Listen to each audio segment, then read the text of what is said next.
श्रीलक्ष्मी श्रीमहालक्ष्मी क्षीरसागरकन्यका उत्तिष्ठ हरिसम्प्रीते भक्तानां भाग्यदायिनी। श्रीलक्ष्मी श्रीमहालक्ष्मी क्षीरसागरकन्यका उत्तिष्ठ हरिसम्प्रीते भक्तानां भाग्यदायिनी। उत्तिष्ठोत्तिष्ठ श्रीलक्ष्मी विष्णुवक्षस्थलालये उत्तिष्ठ करुणापूर्णे लोकानां शुभदायिनी।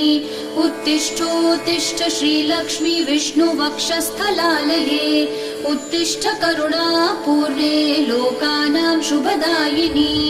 श्रीपद्ममध्यवसिते वरपद्मनेत्रे श्रीपद्महस्तचिरपूजितपद्मपादे श्रीपद्मजातजननी शुभपद्मवक्त्रे श्रीलक्ष्मी भक्तवरदे तव सुप्रभातम्।